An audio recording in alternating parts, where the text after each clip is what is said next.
أعوذ بالله من الشيطان الرجيم. بسم الله الرحمن الرحيم. سيقول السفهاء من الناس ما ولاهم عن قبلتهم التي كانوا عليها قل لله المشرق والمغرب يهدي من يشاء إلى صراط مستقيم. وكذلك جعلناكم أمة وسطا لتكونوا شهداء على الناس ويكون الرسول عليكم شهيدا وما جعلنا القبلة التي كنت عليها إلا لنعلم من يتبع الرسول ممن ينقلب على عقبيه وإن كانت لكبيرة إلا على الذين هدى الله وما كان الله ليضيع إيمانكم إن الله بالناس لرءوف رحيم. قد نرى تقلب وجهك في السماء فلنولينك قبلة ترضاها فول وجهك شطر المسجد الحرام وحيث ما كنتم فولوا وجوهكم شطره وإن الذين أوتوا الكتاب ليعلمون أنه الحق من ربهم وما الله بغافل عما يعملون. ولئن أتيت الذين أوتوا الكتاب بكل آية ما تبعوا قبلتك وما أنت بتابع قبلتهم وما بعضهم بتابع قبلة بعض ولئن اتبعت أهواءهم من بعد ما جاءك من العلم إنك إذا لمن الظالمين. الذين آتيناهم الكتاب يعرفونه كما يعرفون أبناءهم وإن فريقا منهم ليكتمون الحق وهم يعلمون. الحق من ربك فلا تكونن من الممترين ولكل وجهة هو موليها فاستبقوا الخيرات أينما تكونوا يأت بكم الله جميعا إن الله على كل شيء قدير. ومن حيث خرجت فول وجهك شطر المسجد الحرام وإنه للحق من ربك وما الله بغافل عما تعملون. ومن حيث خرجت فول وجهك شطر المسجد الحرام وحيث ما كنتم فولوا وجوهكم شطره لئلا يكون للناس عليكم حجة إلا الذين ظلموا منهم فلا تخشوهم واخشوني ولأتم نعمتي عليكم ولعلكم تهتدون. كما أرسلنا فيكم رسولا منكم يتلو عليكم آياتنا ويزكيكم ويعلمكم الكتاب والحكمة ويعلمكم ما لم تكونوا تعلمون فاذكروني أذكركم واشكروا لي ولا تكفرون. يا أيها الذين آمنوا استعينوا بالصبر والصلاة إن الله مع الصابرين. ولا تقولوا لمن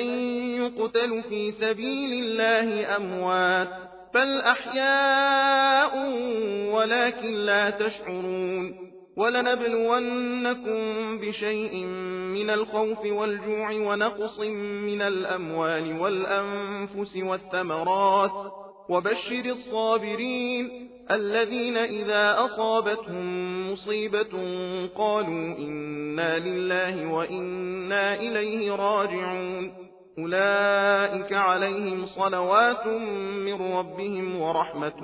وأولئك هم المهتدون. إن الصفا والمروة من شعائر الله فمن حج البيت أو اعتمر فلا جناح عليه أن يطوف بهما ومن تطوع خيرا فإن الله شاكر عليم. إن الذين يكتمون ما أنزلنا من البينات والهدى من بعد ما بيناه للناس في الكتاب أولئك يلعنهم الله ويلعنهم اللاعنون إلا الذين تابوا وأصلحوا وبينوا فأولئك أتوب عليهم وأنا التواب الرحيم. إن الذين كفروا وماتوا وهم كفار أولئك عليهم لعنة الله والملائكة والناس أجمعين خالدين فيها لا يخفف عنهم العذاب ولا هم ينظرون وإلهكم إله واحد لا إله إلا هو الرحمن الرحيم إن في خلق السماوات والأرض واختلاف الليل والنهار والفلك التي تجري في البحر بما ينفع الناس وما أنزل الله من السماء من ماء فأحيا به الأرض بعد موتها وبث فيها من كل دابة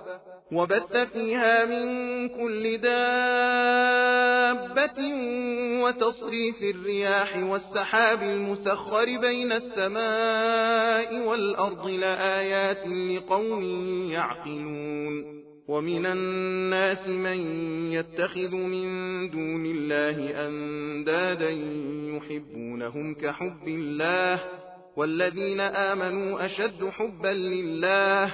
ولو يرى الذين ظلموا إذ يرون العذاب أن القوة لله جميعا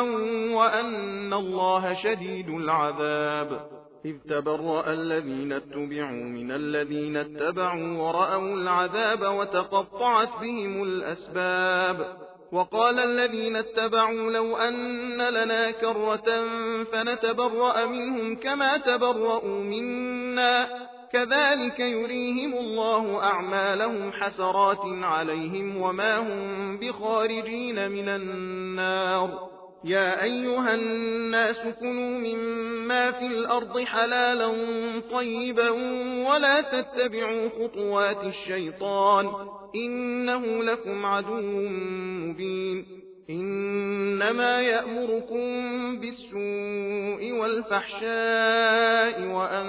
تقولوا على الله ما لا تعلمون وإذا قيل لهم اتبعوا ما أنزل الله قالوا بل نتبع ما ألفينا عليه آباءنا أولو كان آباؤهم لا يعقلون شيئا ولا يهتدون ومثل الذين كفروا كمثل الذي ينعق بما لا يسمع إلا دعاء ونداء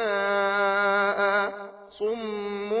بكم عمي فهم لا يعقلون يا أيها الذين آمنوا كلوا من طيبات ما رزقناكم واشكروا لله إن كنتم إياه تعبدون إنما حرم عليكم الميتة والدم ولحم الخنزير وما أهل به لغير الله فمن اضطر غير باغ ولا عاد فلا إثم عليه إن الله غفور رحيم إن الذين يكتمون ما أنزل الله من الكتاب ويشترون به ثمنا قليلا أولئك ما يأكلون في بطونهم إلا النار ولا يكلمهم الله يوم القيامة ولا يزكيهم ولهم عذاب أليم أولئك الذين اشتروا الضلالة بالهدى والعذاب بالمغفرة فما أصبرهم على النار ذلك بأن الله نزل الكتاب بالحق وإن الذين اختلفوا في الكتاب لفي شقاق بعيد ليس البر أن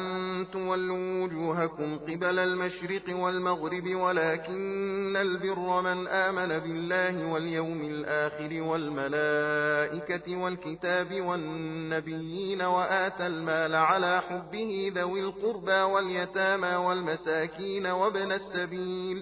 وآتى المال على حبه ذوي القربى واليتامى والمساكين وابن السبيل والسائلين وفي الرقاب وأقام الصلاة وآتى الزكاة والموفون بعهدهم إذا عاهدوا والصابرين في البأساء والضراء وحين البأس أولئك الذين صدقوا وأولئك هم المتقون يا أيها الذين آمنوا كتب عليكم القصاص في القتل الحر بالحر والعبد بالعبد والأنثى بالأنثى فمن عفي له من أخيه شيء فاتباع بالمعروف وأداء إليه بإحسان، ذلك تخفيف من ربكم ورحمة، فمن اعتدى بعد ذلك فله عذاب أليم. ولكم في القصاص حياة يا أولي الألباب لعلكم تتقون. كتب عليكم إذا حضر أحدكم الموت إن ترك خيرا الوصية للوالدين والأقربين بالمعروف حقا على المتقين، فمن بدله بعدما سمعه فإنما إثمه على الذين يبدلونه، إن الله سميع عليم.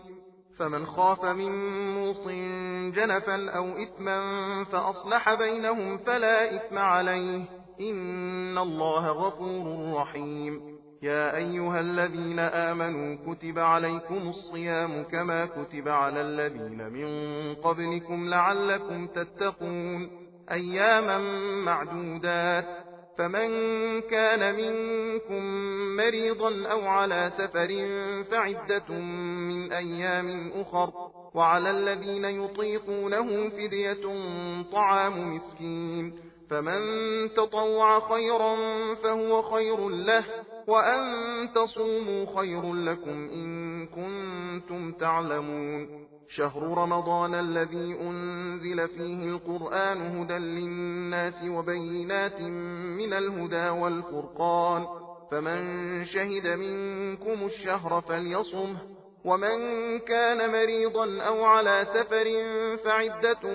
من أيام أخر، يريد الله بكم اليسر ولا يريد بكم العسر ولتكملوا العدة ولتكبروا الله على ما هداكم ولعلكم تشكرون. وإذا سألك عبادي عني فإني قريب أجيب دعوة الداع إذا دعان، فليستجيبوا لي وليؤمنوا بي لعلهم يرشدون. أحل لكم ليلة الصيام الرفث إلى نسائكم، هن لباس لكم وأنتم لباس لهن، علم الله أنكم كنتم تختانون أنفسكم فتاب عليكم وعفى عنكم، فالآن باشروهن وابتغوا ما كتب الله لكم، وكلوا واشربوا حتى يتبين لكم الخيط الأبيض من الخيط الأسود من الفجر، ثم أتموا الصيام إلى الليل، ولا تباشروهن وأنتم عاكفون في المساجد،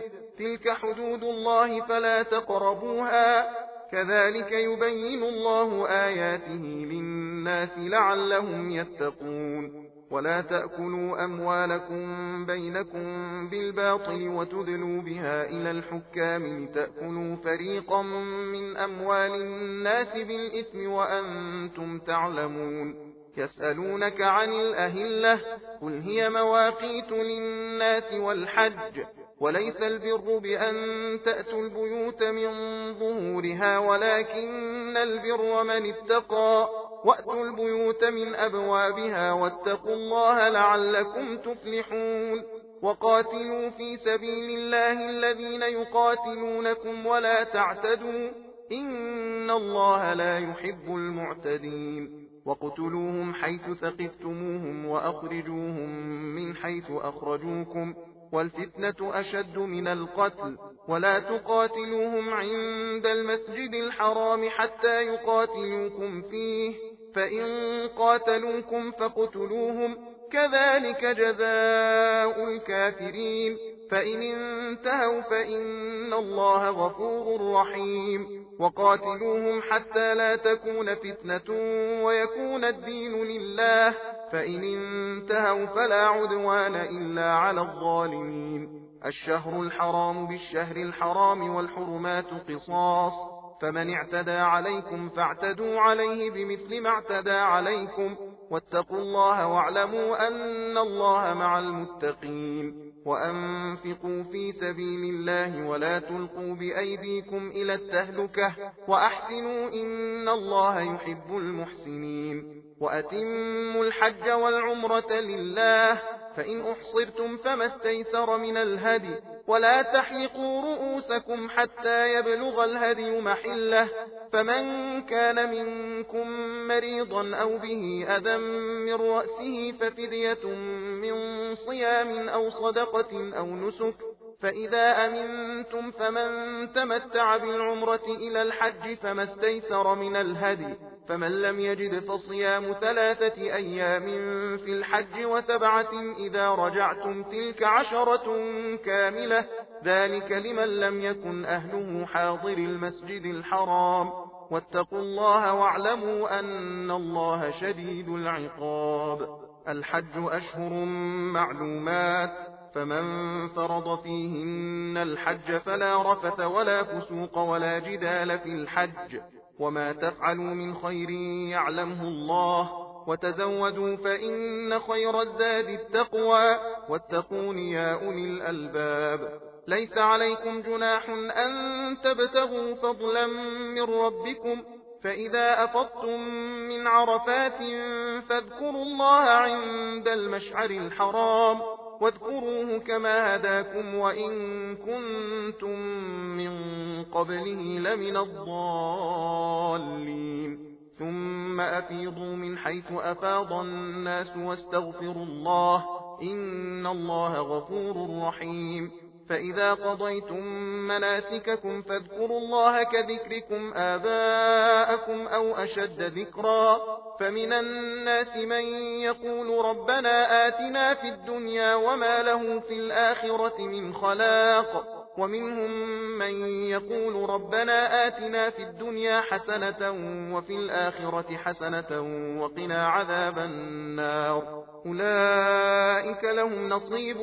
مما كسبوا والله سريع الحساب. واذكروا الله في أيام معدودات، فمن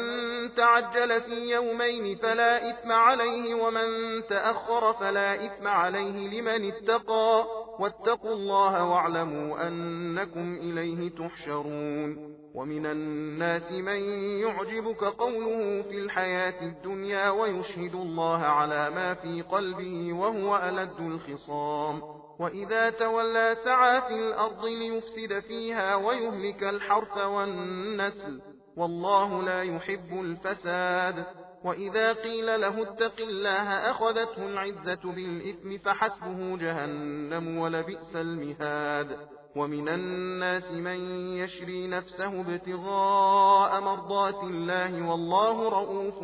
بالعباد. يا أيها الذين آمنوا ادخلوا في السلم كافة ولا تتبعوا خطوات الشيطان إنه لكم عدو مبين. فإن زللتم من بعد ما جاءتكم البينات فاعلموا أن الله عزيز حكيم. هل ينظرون إلا أن يأتيهم الله في ظلل من الغمام والملائكة وقضي الأمر وإلى الله ترجع الأمور. سل بني إسرائيل كم آتيناهم من آية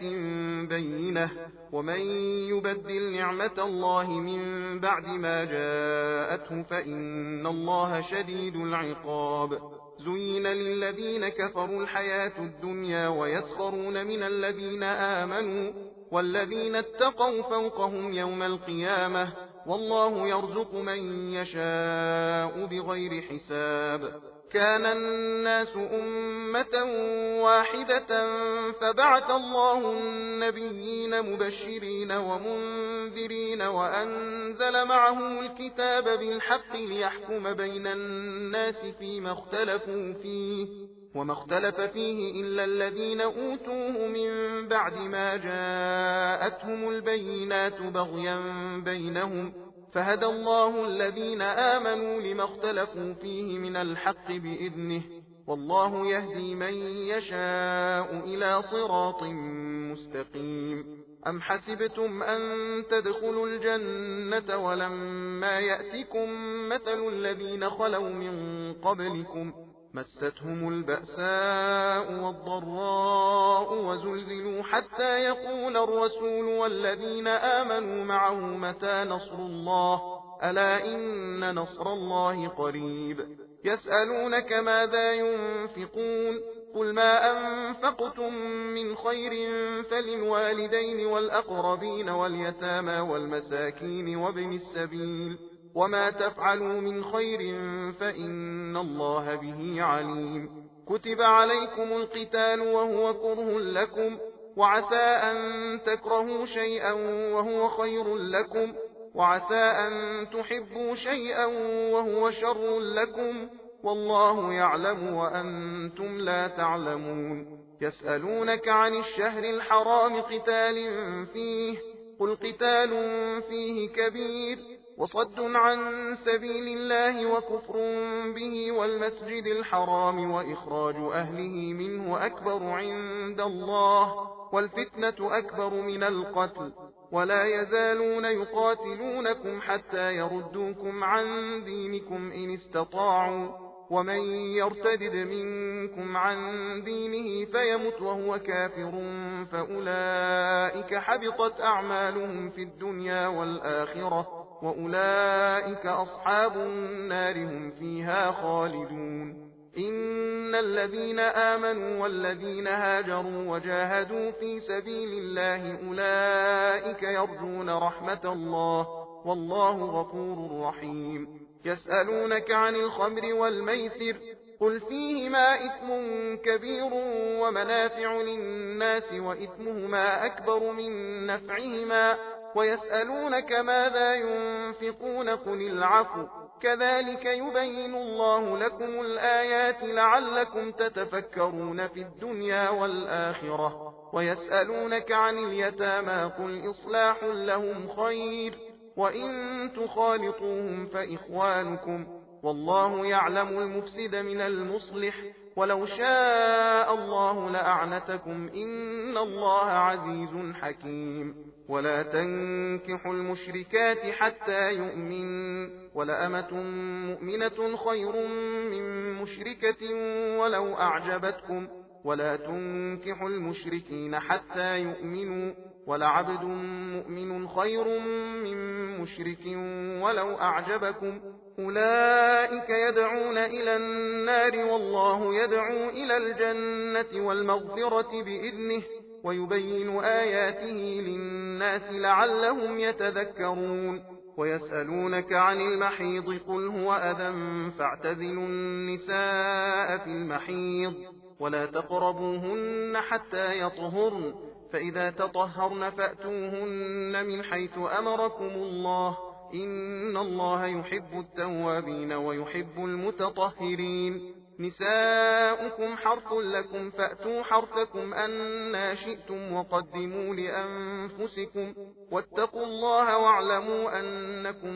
ملاقوه وبشر المؤمنين ولا تجعلوا الله عرضة لأيمانكم أن تبروا وتتقوا وتصلحوا بين الناس والله سميع عليم لا يؤاخذكم الله باللغو في أيمانكم ولكن يؤاخذكم بما كسبت قلوبكم والله غفور حليم للذين يؤلون من نسائهم تربص 4 أشهر فإن فاءوا فإن الله غفور رحيم وإن عزموا الطلاق فإن الله سميع عليم والمطلقات يتربصن بأنفسهن 3 قروء ولا يحل لهن أن يكتمن ما خلق الله في أرحامهن إن كن يؤمن بالله واليوم الآخر وبعولتهن أحق بردهن في ذلك إن أرادوا إصلاحا ولهن مثل الذي عليهن بالمعروف وللرجال عليهن درجة والله عزيز حكيم الطلاق 2 فإمساكم بمعروف أو تسريح بإحسان ولا يحل لكم أن تأخذوا مما آتيتموهن شيئا إلا أن يخافا ألا يقيما حدود الله فإن خفتم ألا يقيما حدود الله فلا جناح عليهما فيما افتدت به تلك حدود الله فلا تعتدوها ومن يتعد حدود الله فأولئك هم الظالمون فإن طلقها فلا تحل له من بعد حتى تنكح زوجا غيره. فإن طلقها فلا جناح عليهما أن يتراجعا إن ظنا أن يقيما حدود الله، وتلك حدود الله يبينها لقوم يعلمون. وإذا طلقتم النساء فبلغن أجلهن فأمسكوهن بمعروف أو سرحوهن بمعروف، ولا تمسكوهن ضرارا لتعتدوا، ومن يفعل ذلك فقد ظلم نفسه. ولا تتخذوا آيات الله هزوا، واذكروا نعمة الله عليكم وما أنزل عليكم من الكتاب والحكمة يعظكم به، واتقوا الله واعلموا أن الله بكل شيء عليم. وإذا طلقتم النساء فبلغن أجلهن فلا تعضلوهن أن ينكحن أزواجهن إذا تراضوا بينهم بالمعروف، ذلك يوعظ به من كان منكم يؤمن بالله واليوم الآخر، ذلكم أزكى لكم وأطهر، والله يعلم وأنتم لا تعلمون. والوالدات يرضعن أولادهن حولين كاملين لمن أراد أن يتم الرضاعة، وعلى المولود له رزقهن وكسوتهن بالمعروف، لا تكلف نفس إلا وسعها، لا تضار والدة بولدها ولا مولود له بولده، وعلى الوارث مثل ذلك، فإن أرادا فصالا عن تراض منهما وتشاور فلا جناح عليهما. وإن أردتم أن تسترضعوا أولادكم فلا جناح عليكم إذا سلمتم ما آتيتم بالمعروف، واتقوا الله واعلموا أن الله بما تعملون بصير. والذين يتوفون منكم ويذرون أزواجا يتربصن بأنفسهن 4 أشهر وعشرا، فإذا بلغن أجلهن فلا جناح عليكم فيما فعلن في أنفسهن بالمعروف، والله بما تعملون خبير. ولا جناح عليكم فيما عرضتم به من خطبة النساء أو أكننتم في أنفسكم، علم الله أنكم ستذكرونهن ولكن لا تواعدوهن سرا إلا أن تقولوا قولا معروفا، ولا تعزموا عقدة النكاح حتى يبلغ الكتاب أجله، واعلموا أن الله يعلم ما في أنفسكم فاحذروه، واعلموا أن الله غفور حليم. لا جناح عليكم إن طلقتم النساء ما لم تمسوهن أو تفرضوا لهن فريضة، ومتعوهن على الموسع قدره وعلى المقتر قدره متاعا بالمعروف حقا على المحسنين. وإن طلقتموهن من قبل أن تمسوهن وقد فرضتم لهن فريضة فنصف ما فرضتم إلا أن يعفون أو يعفو الذي بيده عقدة النكاح، وأن تعفوا أقرب للتقوى، ولا تنسوا الفضل بينكم، إن الله بما تعملون بصير. حافظوا على الصلوات والصلاة الوسطى وقوموا لله قانتين. فإن خفتم فرجالا أو ركبانا فإذا أمنتم فاذكروا الله كما علمكم ما لم تكونوا تعلمون. والذين يتوفون منكم ويذرون أزواجا وصية لأزواجهم متاعا إلى الحول غير إخراج، فإن خرجن فلا جناح عليكم فيما فعلن في أنفسهن من معروف، والله عزيز حكيم. وللمطلقات متاع بالمعروف حقا على المتقين، كذلك يبين الله لكم آياته لعلكم تعقلون. ألم تر إلى الذين خرجوا من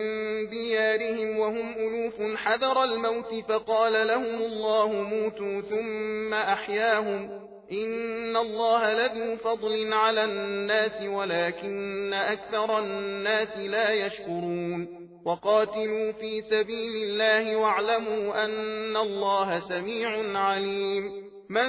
ذا الذي يقرض الله قرضا حسنا فيضاعفه له أضعافا كثيرة والله يقبض ويبسط وإليه ترجعون ألم تر إلى الملأ من بني إسرائيل من بعد موسى إذ قالوا لنبي له مبعث لنا ملكا نقاتل في سبيل الله قال هل عسيتم إن كتب عليكم القتال ألا تقاتلوا قالوا وما لنا ألا نقاتل في سبيل الله وقد أخرجنا من ديارنا وأبنائنا فلما كتب عليهم القتال تولوا إلا قليلا منهم والله عليم بالظالمين وقال لهم نبيهم إن الله قد بعث لكم طالوت ملكا قالوا أنى يكون له الملك علينا ونحن أحق بالملك منه ولم يؤت سعة من المال قال إن الله اصطفاه عليكم وزاده بسطة في العلم والجسم والله يؤتي ملكه من يشاء والله واسع عليم وقال لهم نبيهم إن آية ملكه أن يأتيكم التابوت فيه سكينة من ربكم وبقية مما ترك آل موسى وآل هارون تحمله الملائكة إن في ذلك لآية لكم إن كنتم مؤمنين فلما فصل طالوت بالجنود قال إن الله مبتليكم بنهر فمن شرب منه فليس مني ومن لم يطعمه فإنه مني إلا من اغترف غرفة بيده فشربوا منه إلا قليلا منهم فلما جاوزه هو والذين آمنوا معه قالوا لا طاقة لنا اليوم بجالوت وجنوده قال الذين يظنون أنهم ملاقوا الله كم من فئة قليلة غلبت فئة كثيرة بإذن الله والله مع الصابرين ولما برزوا لجالوت وجنوده قالوا ربنا أفرغ علينا صبرا وثبت أقدامنا وانصرنا على القوم الكافرين فهزموهم بإذن الله وقتل داود جالوت وآتاه الله الملك والحكمة وعلمه مما يشاء ولولا دفع الله الناس بعضهم ببعض لفسدت الأرض ولكن الله ذو فضل على العالمين تلك آيات الله نتلوها عليك بالحق وإنك لمن المرسلين صدق الله العلي العظيم